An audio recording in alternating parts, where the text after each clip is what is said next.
Now, back to the show. This is The Law Show on CL 650. Can I get up with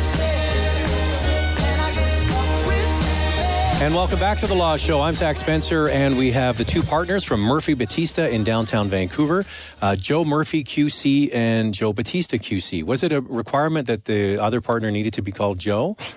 Actually, Joe and Joe are Joe and Giuseppe. Do you get called Giuseppe in the office? Oh, just by Joe? Only by my mom when she's not at me.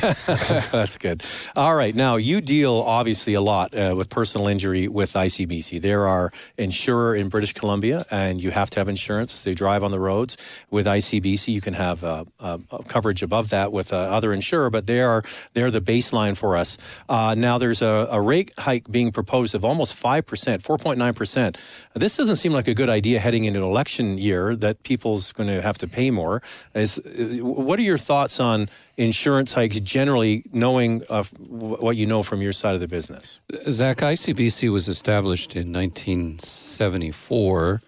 It was an NDP government that brought it in, and the philosophy and structure of it was to be run on a break-even basis. So over time, premium increases happened. The premium increases were based on two things. Number one, how much money ICBC could make on its investments. Because right now they have about $4 billion in the bank. So if they can make 10% on the $4 billion, they've got a lot of money. But if they're making 1% or losing money on that, that is significant. And the amount they pay out on claims. Mm-hmm. So over time, and does that change a lot from year to year, the claims? I guess it shouldn't. It goes up over time because we have more cars and more people. And if someone's injured and can't work, their wages go up over time. The cost of fixing a car now is far more than it used to be. And I say that based upon having to take my car the odd time into a garage because I've got a dent or something wrong with it. So over time, it's become more and more. I have a friend who lives in Oregon, and we were both driving the same kind of car, and we compared our premiums that we were paying for similar insurance, and he was paying the same in Oregon as I was paying here. ICBC has a fabulous system they run. It's in my mind far better than a system that has 20 private companies.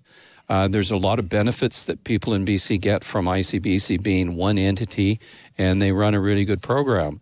That doesn't mean to say we don't on individual files have big fights with them and don't on some files go to trial because we can't agree on things.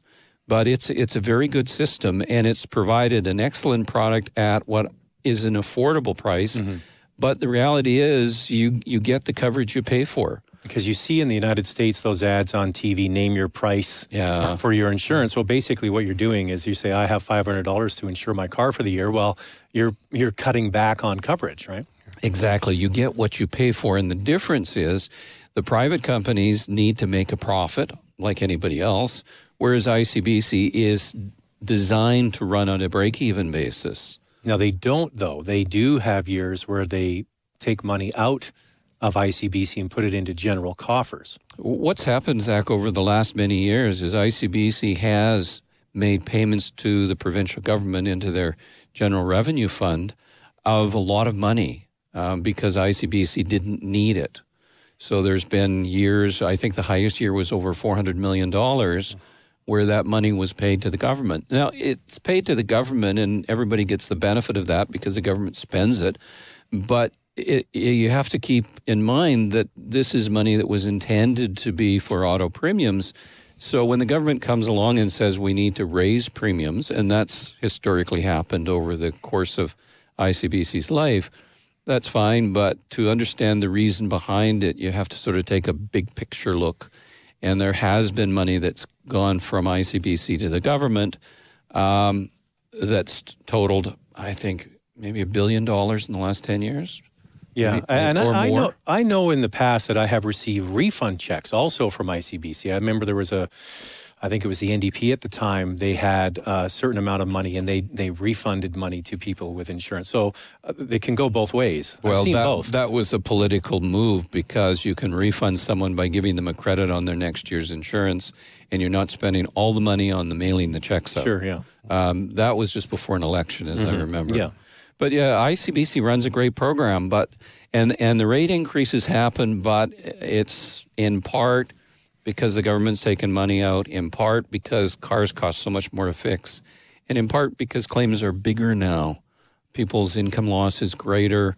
The medical knowledge is much greater today than it was before. So yeah, it does go up. But we have a 4.9% rate hike proposed here, but I know our cost of living is high in British Columbia, but the GDP growth is about 1.1%. So do you think that's a number that was about right? Like, you must get a breakdown of what ICBC spends every year. So is it going up by 5%? No, it's the 4.9% is just on the basic ICBC coverage. So if I have a car and my premium is $1,800, the basic coverage is probably under $1,000. Mm-hmm. So it's not on my entire premium. Oh, I see. Okay, it's only on the base. That I'm guessing my base is $800, so 5% is $40. ICBC does a very good job of providing an excellent insurance product for everyone in BC. It costs more, but I have a problem when the government starts advertising saying fraudulent claims are costing us all a fortune, because I know ICBC works hard not to pay out any fraudulent claims. They've always had programs in effect to, weed out the claims, the hit-and-run claims that aren't legitimate, the theft of vehicles. So to suggest that there's rampant fraud going on now just isn't the case. Now, Joe, in your practice over the many years you've been in personal injury, have you ever smelled a rat that's come in and like they're really looking just for the money? Is it common? Have I smelled it? Yes. Is it common? No. People come in and everyone has different pain thresholds. They handle pain differently. Something that might seem inconceivable to me, that it could cause this much injury to someone, it's real for them. But out-and-out frauds like Joe would describe, where they're staging accidents or really exaggerating injuries, does it happen? Yes, it does. But is it common in my practice? Absolutely not. And what are the telltale signs? Is just a feeling you get? Well, I know in the frauds that ICBC has discovered, and they usually sue this group of people, you get people who have 10 claims over the course of a few years, and you get multiple sort of rotating defendants, and those are ones where ICBC found them and they sued and they recovered an award against these people. Usually it's a big group, and it includes the body shop, and it includes the doctors maybe and the therapists.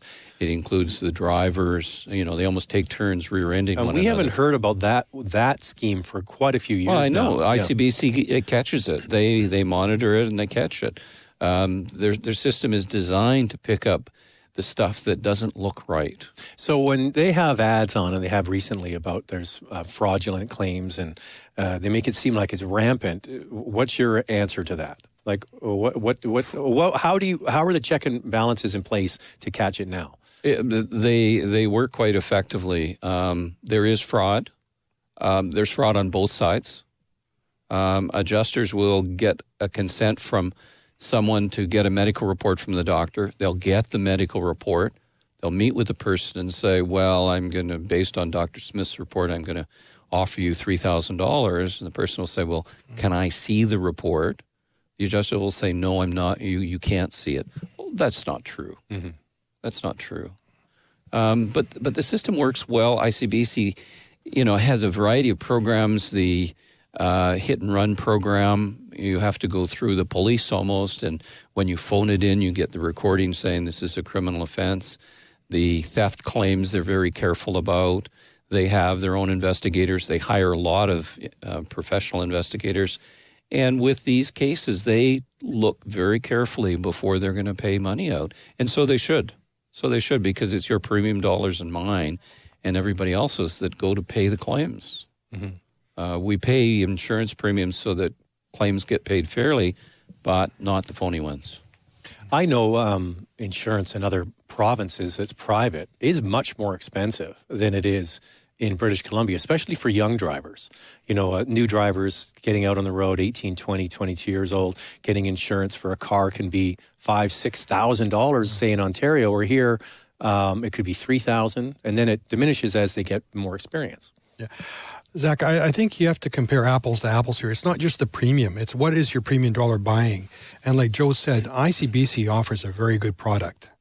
And so if you're comparing that to another jurisdiction, don't just look at what they're paying in terms of premium, but look at what coverage it gives them. Our UMP coverage is excellent. What's the UMP? Because for people who don't know. It's underinsured motorist protection, which it's a protection for you if the other person doesn't have enough insurance that it can. And you have that as part of your baseline policy, right? You have $1 million, and you can buy another $1 million as well. The other thing I wanted to say to follow up what Joe said about ICBC providing a good product is understand what ICBC provides, what's available to you in terms of extended coverage, liability coverage, and extended and increasing the UMP coverage, because the increased UMP coverage is very good value for what it costs. And I think it's around $25, isn't it?